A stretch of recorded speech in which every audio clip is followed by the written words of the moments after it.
پہلی میں درخواست کروں گا اپنے بزرگوں سے اور اپنی ماؤں اور بہنوں سے اور اپنے دوستوں سے اور جوانوں سے کہ آج ہی سے ہم گناہ چھوڑ دیں. یہ نہ کہیں کہ ہم حج پر جا کر وہاں جا کے پھر توبہ کریں گے اور پھر نئی زندگی کا آغاز کریں گے.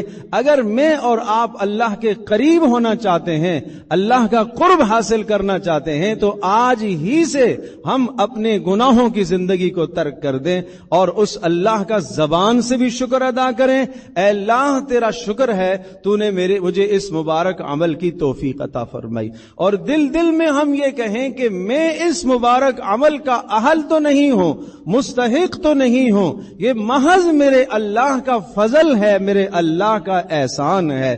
شکر تین طرح کا ہوتا ہے. نمبر ایک، زبان سے آدمی الحمدللہ بار بار بولے.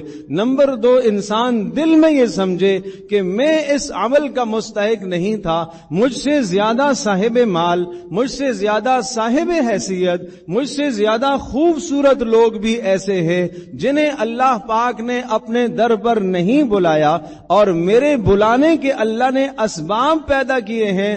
اے اللہ میں اس کا اہل نہیں ہوں. اے اللہ یہ تیرا فضل ہوا میرے اوپر. اے اللہ تیرا میرے اوپر کرم ہوا. اے اللہ تیرا میرے اوپر احسان ہوا.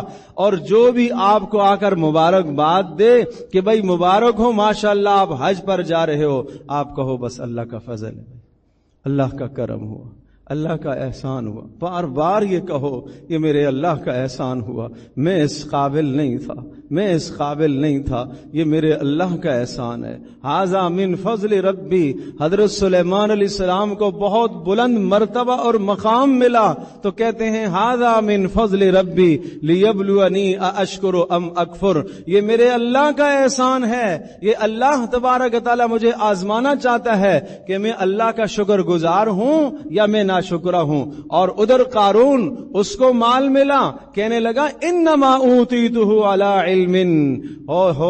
یہ تو میری ذاتی صلاحیت ہے، میرے پاس اتنا پیسہ تھا، اتنا مال تھا، میں اعلیٰ پیکج میں حج میں جا رہا ہوں. یہ کیا ہے؟ یہ شیطانی وسوسے ہیں.